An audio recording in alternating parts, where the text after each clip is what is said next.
나의 하루는 4시 30분에 시작된다라는 책이 있습니다. 미국 2개 주에서 변호사 시험에 합격한 김유진 변호사가 쓴 책인데요. 미국에서 변호사 자격증을 따고 나서 이제 한국에 돌아와서 직장 생활을 시작했는데 자기가 기대하는 것과는 다르게 굉장히 많은 업무량으로 인해서 매일매일이 바쁘고 정신없는 그런 생활을 하다 보니까 삶의 만족도 없고 늘 피곤하고 급기야 무기력증과 우울증에 시달리게 되었다고 합니다. 그렇게 자기의 기대와는 다르게 만족스럽지 않은 그런 삶을 살게 되니까 자신의 삶을 한번 이렇게 돌아보면서 내 삶에 뭔가 변화가 좀 필요하지 않을까라는 그런 생각을 했다고 해요. 그러던 차에 우연히 새벽 4시 30분에 일어나서 혼자 그 고요한 시간에 자기만의 그 시간을 이렇게 가지면서 자기가 하고 싶은 것들을 해보고 또 이렇게 하루를 점검하는 그런 시간을 가져보았더니 이전과는 다르게 뭔가 삶에 이런 즐거움이 생기고 또 이전과는 다른 어떤 활력을 얻게 되었나 봐요. 조용히 묵상하는 시간을 갖기도 하고 그 새벽에 일어나서 책도 읽어보고 그리고 자기가 하고 싶은 공부도 하고 심지어 자기 친구들과 약속도 출근하기 전에 그 아침 시간을 이용해서 아침을 먹으면서 그 약속을 하고 모임도 한다고 하더라고요.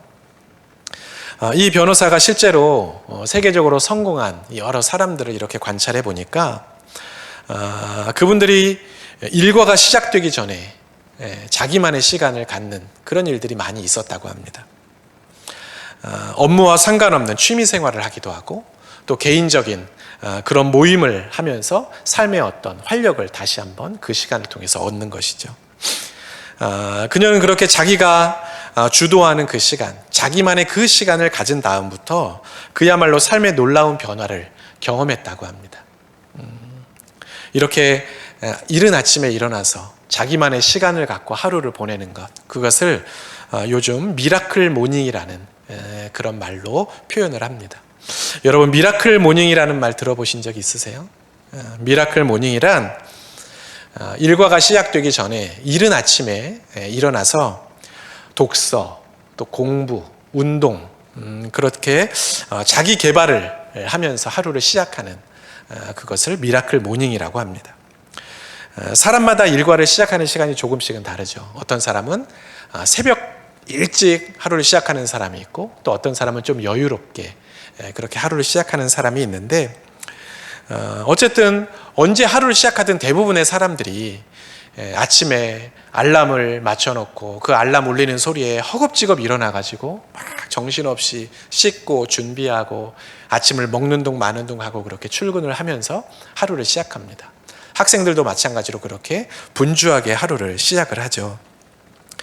그런데 이 미라클 모닝을 실천하는 사람들은 자기의 본격적인 일과가 시작되기 2-3시간 전에 미리 일어나서 자기만의 시간을 갖는 거예요. 이 미라클 모닝에 참여하는 사람들이 주로 활용하는 시간은 언제냐? 새벽 4시에서 6시라고 합니다.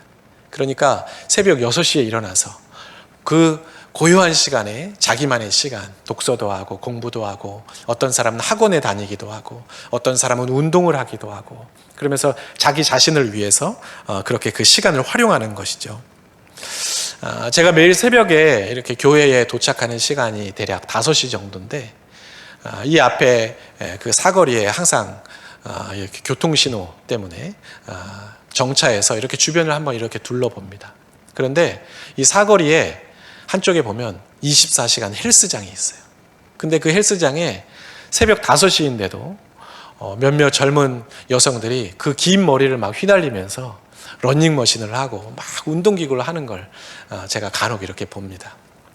그 모습을 이렇게 보면서 늘 제가 그런 생각을 해요. 야, 정말 열심히 사는구나. 참 부지런하다, 대단하다. 그런 생각을 제가 하게 됩니다. 여러분, 모든 사람들이 다 24시간이라는 그 주어진 그 시간을 살지만 그 하루를 어떻게 사는지는 저마다 다 다릅니다. 어떤 사람은 아침 일찍 하루를 시작하기도 하고 어떤 사람은 좀 여유롭게 하루를 시작하지만 아주 밤 늦은 시간까지 일과를 해야 하는 그런 사람들도 있습니다. 뭔가 일에 중독된 것처럼 하루 종일 일에 몰두하고 집에 와서도 일하고 일이 없으면 일을 만들어서 하는 그런 사람도 있는 반면에 어떤 사람은 일에 몰두하기보다는 자기 어떤 취미생활, 여가 활동, 그리고 다른 사람들과의 그 만남에 더 의미를 두고 그런 시간에 더 많은 시간을 할애하는 그런 사람들도 있어요. 삶의 의미를 어디에 두고 사느냐에 따라 다르기는 하지만 분명한 건 이런 사람이든 저런 사람이든 다들 열심히 하루를 살고 있다는 것이죠.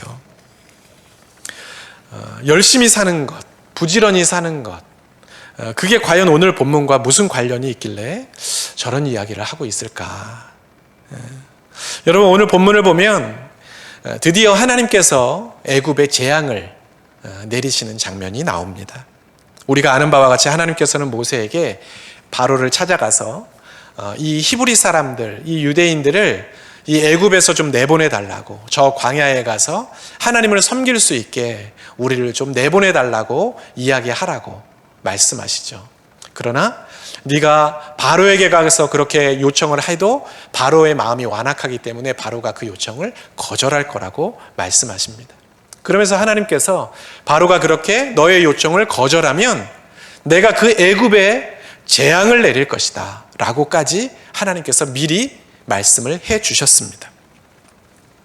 그 말씀대로 바로는 정말 모세의 요구를 거절했고 하나님께서는 모세에게 이미 말씀하신 대로 바로에게 그리고 애굽에 재앙을 내리십니다. 그 첫 번째 재앙이 바로 오늘 본문에 나오는 내용이에요. 애굽의 젖줄이라고 불리는 나일강이 피로 변하는 사건이 일어난 것이죠. 그런데 오늘 이 이야기를 읽다 보면 새로운 사실을 한 가지 발견하게 됩니다. 여러분, 이스라엘 백성들이 볼 때는 바로는 참 악한 왕, 나쁜 왕입니다. 그죠? 이스라엘 백성들을 그렇게 고통 가운데 몰아넣고 하나님을 예배하겠다는 그들의 요청마저도 단호하게 거부하고 있는 그 바로야말로 이스라엘 사람들, 히브리인들이 볼 때는 참으로 악독한 왕이라고 할 수 있어요. 그런데 애굽 사람들 입장에서 보면 이 바로는 나쁜 왕, 악한 왕이 아니라 참으로 성실하고 열심히 정치를 하는 왕이라고 볼 수가 있습니다. 오늘 본문 15절에 보면요, 하나님께서 모세에게 아침 일찍 바로를 만나러 나가라고 말씀하세요. 하나님께서 애굽에 이제 본격적으로 10가지 재앙을 내리실 건데 네가 먼저 바로에게 가서 경고를 하라는 거예요. 하나님께서 이제 너에게 재앙을 내리실 거라고. 그런데 이상한 건요, 하나님께서 바로를 만나러 왕궁으로 가라고 하시지 않고 강가로, 물가, 나일강으로 가라고 말씀을 하신다는 겁니다. 오늘 본문 15절 말씀입니다.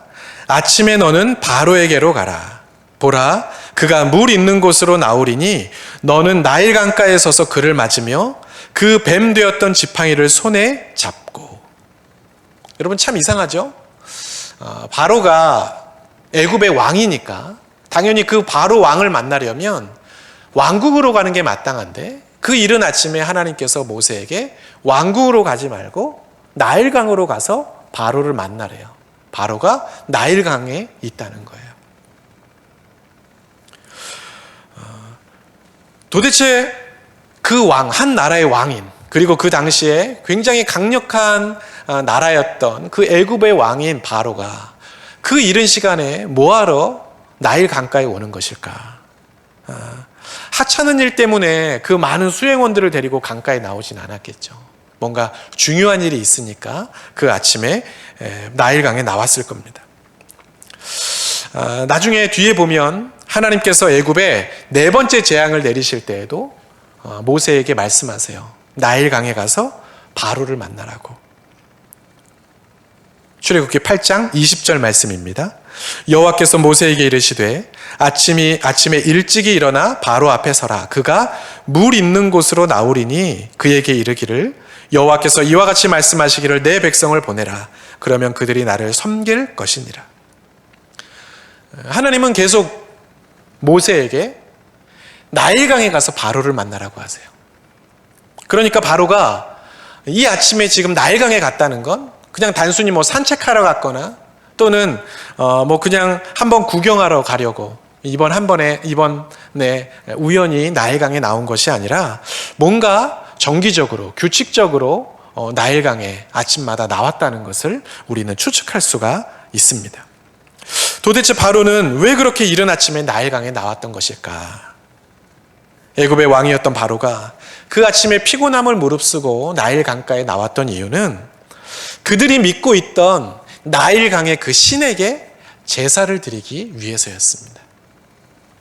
여러분, 그 당시 애굽 사람들은요, 나일강과 관련해서 세 가지 신을 섬겼다고 그렇게 이야기를 합니다.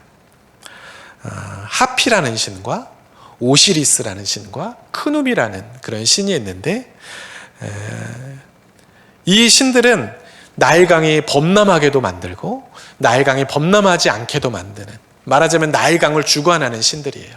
그 중에 특별히 그 크눔이라는 신은 나일강의 풍요를 가져다 주는 신이라고 그렇게 알려져 있습니다.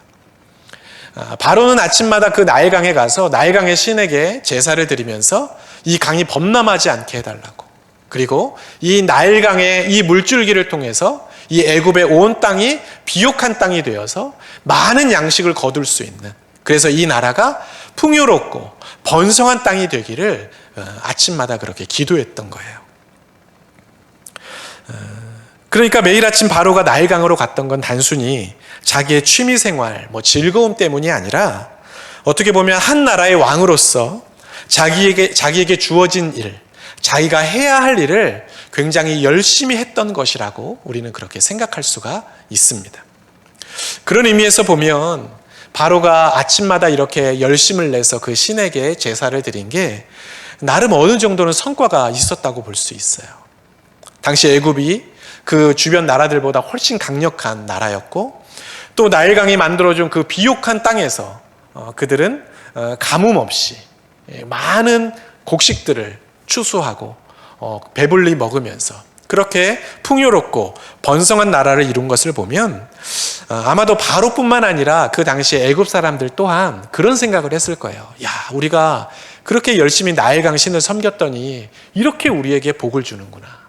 바로 왕이 저렇게 열심히 아침마다 가서 제사를 드리는 게 결코 헛된 일이 아니구나라고 아마 생각했을지도 모릅니다. 그런데 그런 믿음을 가지고 아침마다 나일강에 가서 열심히 제사를 드리는 바로에게 하나님은 지금 엄청난 재앙을 예고하고 계세요. 오늘 본문 20절과 21절 말씀입니다. 모세와 아론이 여호와께서 명령하신 대로 행하여 바로와 그의 신하의 목전에서 지팡이를 들어 나일강을 치니 그 물이 다 피로 변하고 나일강의 고기가 죽고 그 물에서는 악취가 나니 애굽 사람들이 나일강 물을 마시지 못하며 애굽 온 땅에는 피가 있으나. 모세가 가지고 있던 지팡이로 나일강을 내리쳤더니 어떻게 됐대요? 그 나일강물이 전부 다 피로 변하고 말았대요. 나일강물이 피로 변하니까 그 물속을 헤엄치던 물고기들이 집단 폐사를 해버렸습니다. 그 물고기가 다 죽고 그 나일강에서 살아야 하는 모든 생물들이 다 죽고, 그래서 그 나일강에서는 견딜 수 없는 악취가 막 퍼지기 시작해요. 그 나일강물을 통해서 농업용수, 또 식수, 여러 가지 필요한 생활용수들을 공급받아야 하는 그 애굽 사람들이 이제 난리가 난 거예요. 그들에게 필요한 물을 구할 수가 없으니까. 그래서 오늘 성경에 보면 이 애굽 사람들이 우물을 파고 물을 구하러 다니기 시작합니다. 애굽의 가장 중요한, 아주 자기들에게 소중한 젖줄이라고 생각했던 이 나일강이 죽음의 강으로 변하고 만 것입니다. 열심히 나일강의 그 신을 섬겼지만 그들의 그러한 열심이 그들의 생명, 그들의 인생을 결코 지켜주지 못했다라는 거예요. 하나님께서 애굽에 내리신 이 첫 번째 재앙, 나일강물이 피가 되는 이 재앙은 애굽인이 섬기는 나일강의 신보다 이스라엘의 하나님, 우리가 믿는 그 하나님이 훨씬 더 위대하시고 강하시고 높으신 분이라는 걸 보여주는 그런 사건입니다. 그 사실은 너무나 분명해요. 그런데 저는 여기에서 오늘 또 하나의 중요한 교훈을 여러분과 함께 나누려고 합니다. 그것은 하나님을 떠난 우리의 열심은 결국 다 헛되다는 것입니다. 애굽의 왕으로서 자기에게 주어진 책임, 아침마다 그 나일강에 가서 제사를 드리는 그 바로의 열심은 여러분 인간적으로 보면 굉장히 칭찬해 줄 만한 일이에요. 한 나라의 왕으로서 여러분 왕이라고 해서 아침잠이 없었겠어요? 그렇지 않죠. 그런데 그 아침에 그 피곤한 몸을 이끌고 아침에 일어나서 그 나일강에 가서 그 신에게 제사를 드리는 것, 그것도 빠짐없이 정기적으로 그렇게 제사를 드린다는 것은 어쨌든 바로가 자기 나라를 어떻게든 잘 통치해 보려고, 그 신의 힘을 빌어서라도 어떻게든 이 나라를 부강하게 한번 만들어 보려고 나름 열심을 낸 거라고 할 수가 있어요. 하지만 문제는 그 열심이 하나님을 떠난 잘못된 열심이었다는 것이죠. 하나님을 향한 열심이 아닌 우상을 향한 열심, 그리고 자기 만족과 자기 욕심을 채우기 위한 열심이었고, 결국 그 열심은 하나님의 역사, 하나님의 계획 앞에 아무것도 남지 않는 헛수고가 되고 말았습니다. 설령 바로의 그런 열심이 순수하게 자기 민족, 자기 백성들을 잘 살게 하고 싶어하는 그런 순수한 마음에서 일어난 그런 열심이었다 할지라도 하나님을 떠난 열심은 결국 헛수고가 된다는 거예요. 그동안 열심히 거두고 이루었던 결과들, 나일강물을 통해서 얻었던 그 수많은 수확들, 여러분 그 모든 것들이 다 사라지고 만 것입니다. 그럼 저는 여기에서 오늘 여러분들에게 한 가지 질문을 하나 던져보려고 합니다. 여기 계신 여러분 모두가 오늘 이른 아침부터 지금 이 시간까지 열심히 하루를 살아오셨을 거예요. 그런데 여러분은 과연 뭘 위해서 그렇게 열심히 살고 계신가요? 여러분 한번 진지하게 생각해 보셨어요? 나는 뭘 위해서 지금 이렇게 열심히 살고 있나? 나는 오늘 하루 이 피곤한 몸을 이끌고 왜 이렇게 동분서주하며 살아가고 있는가? 무엇을 위해, 누구를 위해 그렇게 열심히 살고 있냐는 거예요. 앞에서 말씀드린 그 미라클 모닝에 동참하고 있는 그 많은 사람들, 제가 이렇게 살펴보니까 그 미라클 모닝에 참여하는 사람들이 생각보다 굉장히 많이 있더라고요. 여러분 그 사람들이 왜 그렇게 이른 아침에 일어나서 새벽 4시, 4시 반 그때 일어나서 그렇게 아침을 시작하고 하루를 살겠어요?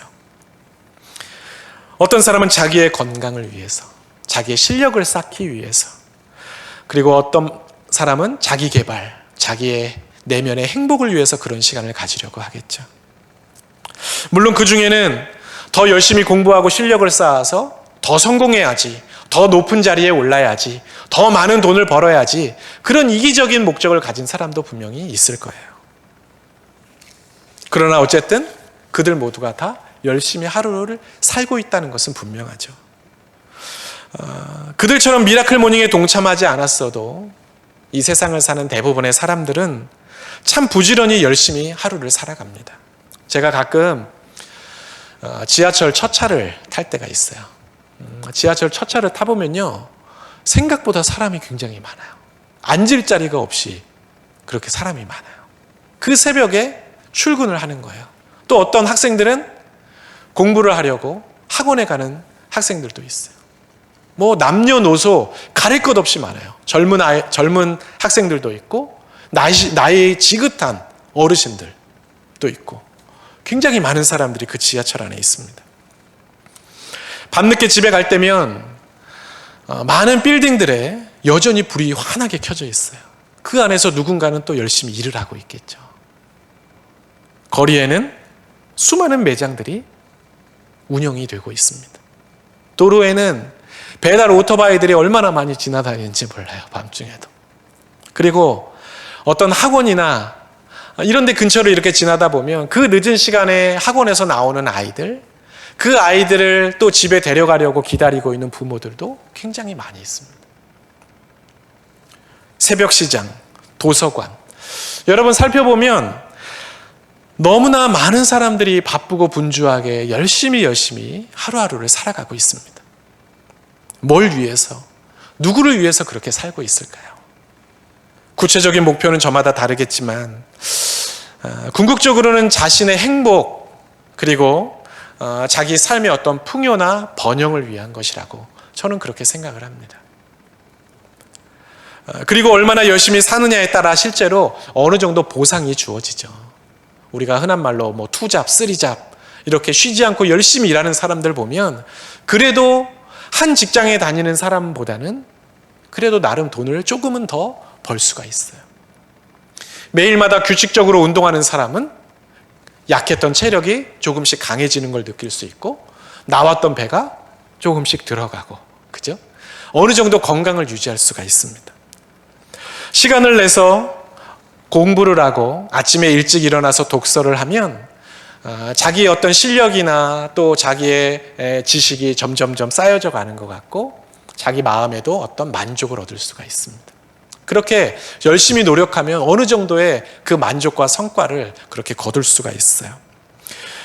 그래서 다들 그렇게 열심히 노력하고 애를 쓰는 거겠죠. 오죽하면 노력은 배신하지 않는다 이런 말이 있겠어요. 열심히 노력하면 반드시 그에 따른 성과가 있고 자신이 목표한 것을 이룰 수 있다는 그런 말들을 우리는 하면서 살아갑니다. 그런데 문제는 그런 보상들이 누구에게나 주어지지 않고 영원하지 않다는 데 있습니다. 죽어라 열심히 노력했어도 원하는 만큼의 수익, 원하는 만큼의 결과를 얻지 못하는 사람들이 굉장히 많아요. 자영업 하시는 분들 보면요, 새벽부터 물건 띄워와서 매장 오픈할 준비하고 열심히 전단지 뿌리고 광고하고 준비를 하는데 손님이 없고 자기의 기대만큼 매장이 운영되지 않아서 그 매장 문을 접는 사람들도 너무나 많이 있습니다. 열심히 공부하지만 원하는 점수가 나오지 않는 학생들도 많이 있어요. 열심히 수고하고 애쓰고 정말 일에 중독된 사람처럼 그렇게 최선을 다해 일했는데 그래서 어느 정도 승진도 했는데 어느 날 갑자기 해고를 당하는 사람들도 있고 나름 열심히 노력하고 저축해서 집을 사고 또 어느 정도의 재정도 얻게 됐는데 어느 날 가지고 있던 돈들을 하루아침에 날리는 사람들도 주변에 굉장히 많이 있습니다. 원하는 목표를 이루었다 하더라도 그 보상이 영원하지 않고 그 보상에 대한 만족 또한 영원하지 않아요. 더 갖고 싶고 더 올라가고 싶고 그래서 우리는 더 가져야 되고 더 이루어야 되고 더 누려야 하고 더 즐거워야 한다고 생각합니다. 좁은 집을 겨우 4집장만 했더니 좀 큰 집 가고 싶고 내 자동차 하나 샀더니 이제는 좀 더 큰 차, 좋은 차, 비싼 차 사고 싶고 우리의 욕망은 점점 더 커져가죠. 우리는 그렇게 계속 갈증을 느끼며 살아갑니다. 여러분 이유가 뭘까요? 하나님이 없는 열심을 품고 살기 때문입니다. 영원하지 않은 것에 우리가 열심을 내며 살기 때문이라는 거죠. 프랑스의 수학자이면서 과학자인 파스칼은 이런 말을 했습니다. 여러분 잘 한번 들어보세요. 모든 사람의 마음에는 하나님이 만드신 하나의 공간, 즉 공백이 있다. 이것은 어떠한 피조물로도 채울 수 없고 오직 예수 그리스도를 통하여 하나님만이 채워주실 수 있는 공백이다. 하나님이 아니면 채워지지 않는 우리 마음에 빈자리가 있다는 거예요. 그런데 사람들은 그 하나님을 모르니까 그 빈자리를 채우기 위해서 더 돈을 벌려고 하고 더 건강해지려고 하고 사랑을 갈구하고 자기 쾌락을 쫓아서 살아간다는 겁니다. 그런데 아무리 그렇게 돈을 많이 벌고 아무리 출세하고 성공하고 많은 것을 얻어도 하나님이 아니면 채울 수 없기 때문에 마음에는 여전히 공허함만 남는다는 거예요. 여러분 요즘에 TV 보면 유명 연예인이 뭐 마약을 했다, 뭐 어쨌다 이런 뉴스들이 막 나오는 걸 볼 수 있어요. 나름 성공하고 인기도 있고 CF 하나 찍으면은 막 수억 원을 버는 남부러울 것이 없는 사람인데 왜 그런 것을 쫓아갈까요? 그 안에 채워지지 않는 공간이 있기 때문이에요. 그 공간을 채우려고 아무리 노력하고 애를 써도 결국 하나님으로 채우지 않는다면 모든 게 다 헛수고인 것입니다. 그게 채워지지 않으니까 아무리 열심히 살아도 아무리 많은 것을 가져도 아무리 많이 배워도 우리는 여전히 배고픔을 느끼며 살아가고 있는 거예요.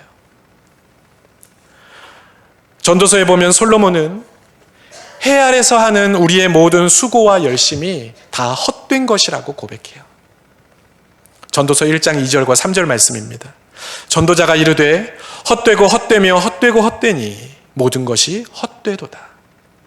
해 아래에서 수고하는 모든 수고가 사람에게 무엇이 유익한가? 여러분, 이스라엘 역사에 있어서 가장 지혜로운 왕, 그리고 이스라엘이 가장 부강할 때 그 나라를 다스렸던 그 솔로몬 왕, 그는 경험하지 못한 게 없었어요. 지혜의 왕이었고요, 부와 권력도 가지고 있었고요. 성경에 보면 솔로몬에게는 첩이 1000명이나 되었다 그래요. 여러분, 그는 자기의 쾌락도 누릴 만큼 다 누렸던 사람이에요. 그런데 그랬던 솔로몬이 자신의 삶을 돌아보며 삶의 모든 것은 결국 헛되다라고 그렇게 고백합니다. 지혜를 얻는 것도 헛되고요, 자기 즐거움을 채우는 것도 헛되고, 무엇을 얻기 위해서 날마다 수고하고 열심히 살아가는 것, 그것 역시 결국은 헛되더라. 재물을 많이 얻는 것, 부유하게 사는 것, 명예를 가지는 것, 권력을 가지는 것 역시 다 헛되다. 그는 그렇게 말해요. 그리고는 자신이 깨달은 놀라운 진리 하나를 전합니다. 그것은 바로 하나님이 없이는 그 어떤 것에도 만족이 없다는 거였어요. 그래서 결국 그가 사람들에게 권한 것은 하나님을 경외하고 하나님께 열심을 품으라는 것이었습니다. 전도서 12장 13절 말씀이에요. 이래 결국을 다 들었으니 하나님을 경외하고 그의 명령들을 지킬지어다. 이것이 모든 사람의 본분이니라. 하나님을 경외하는 것에 열심을 품어야 된다. 하나님의 명령을 따라 사는 일에 우리가 열심을 품어야 된다. 그래야 우리의 삶이 정말 가치 있고 의미가 있고 우리의 삶이 정말 지혜로운 삶이 될 수 있다. 그는 그렇게 강력하게 주장하고 있는 것입니다.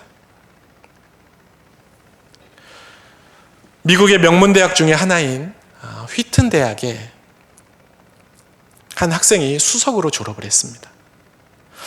여러분, 이 사람은 너무나 촉망받는 인재였어요. 다방면에 굉장한 재능이 있는 사람이었습니다. 그 사람의 이름은 짐 엘리엇입니다.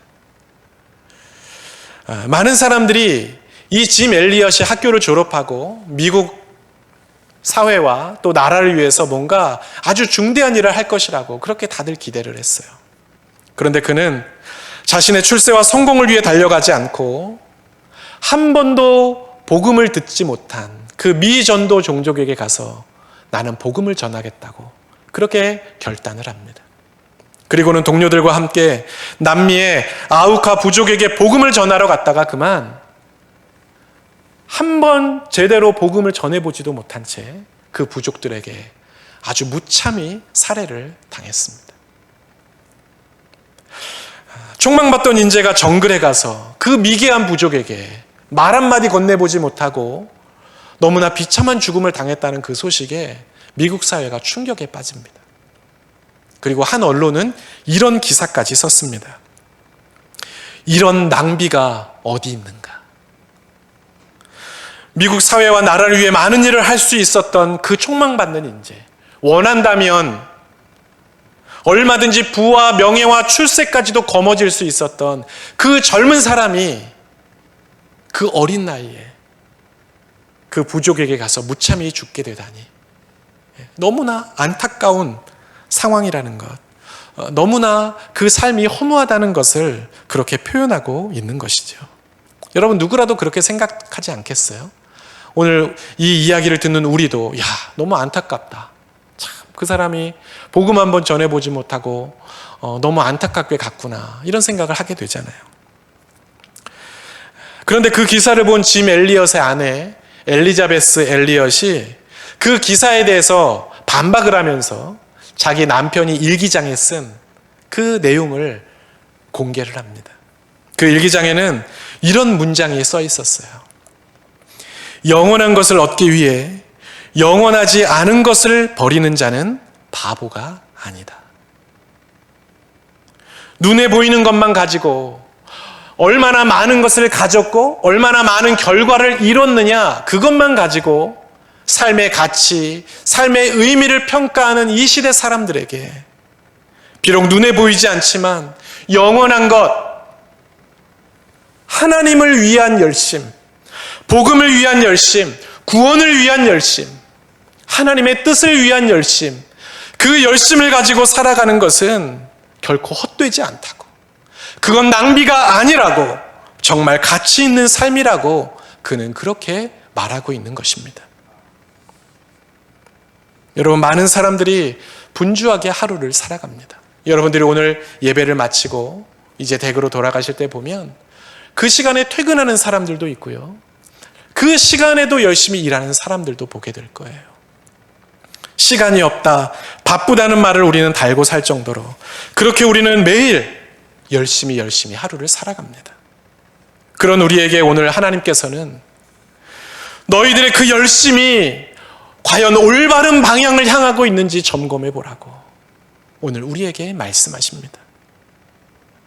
지금 당장은 뭔가 거둔 것 같고 조금만 더 열심히 하면 내가 목표한 것을 이룰 수 있을 것 같지만, 그러나 하나님 없는 열심, 방향이 잘못되어져 버린 그 열심은 우리에게 허무만 가져다일 뿐이요, 결국 우리의 손에서 사라지게 될 거라고 하나님은 오늘 이 바로의 이야기를 통해 우리에게 말씀하고 계십니다. 우리의 열심이 하나님이 원하시고 기뻐하시는 것을 향하고 있지 않다면 지금 당장은 뭔가 성과가 있는 것처럼 보일지라도 우리의 삶도 결국 악취나는 그 나일강으로 변하고 말 겁니다. 여러분, 그래서 우리는 우리의 삶의 방향을 빨리 바꾸어야 합니다. 눈에 보이는 것, 영원하지 않은 것을 위해 그렇게 애쓰며 달려가던 우리의 열심을 이제는 좀 내려놓고, 비록 눈에 보이지 않지만 정말 영원한 것, 하나님이 원하시고 기뻐하시는 뜻을 위한 열심을 다시 우리의 삶에서 회복해야 하는 것입니다. 바로와 애굽 사람들처럼 잘못된 열심을 품고 살다가 탄식하며 후회하는 그런 인생이 아니라 바른 열심, 거룩한 열심, 하나님이 기뻐하시는 그 열심을 품고 살면서 주님이 원하시는 열매를 거두고 주님이 주시는 기쁨과 만족을 누리며 살아가는 저와 여러분 모두가 될 수 있기를 주님의 이름으로 축원합니다. 아멘. 기도하겠습니다. 사랑의 주님, 오늘 하루도 우리의 가정과 일터와 학교에서 우리에게 주어진 일들을 감당하느라 분주하게 열심히 살았습니다. 이처럼 하나님께서 우리에게 주신 하루를 열심히 사는 것은 당연한 일이요, 우리의 본분입니다. 하지만 우리의 열심과 노력이 하나님을 떠난 것이라면 우리의 열심은 너무나 잘못된 것임을 이 시간 고백합니다. 마귀는 우리가 노력하고 열심히 살기만 하면 무엇이든 얻을 수 있다고, 우리가 바라는 결과를 다 거둘 수 있을 것이라고 말하지만 그것은 우리를 속이는 것이요, 우리의 삶을 더 피곤하게 만드는 유혹인 것을 이 시간 기억하게 하여 주옵소서. 아무리 선한 마음으로 최선을 다해 열심히 산다고 할지라도 하나님을 떠난 열심과 노력은 결국 헛될 뿐임을 기억하면서 우리의 삶의 방향을 주님께로 온전히 바꾸는 우리 모두가 되게 하여 주옵소서. 눈에 보이는 것을 붙잡기 위해 애쓰고 달려가는 자가 아니라 비록 눈에 보이지 않지만 영원한 것, 주님이 기뻐하시는 뜻을 위해 열심을 품고 달려가는 우리 교회와 성도들이 되게 하여 주옵소서. 주님만이 채울 수 있는 기쁨과 만족으로 진정한 행복을 경험하며 살아가는 우리 모두가 되게 하여 주옵소서. 행복의 근원 되시는 예수님의 이름으로 기도하옵나이다. 아멘.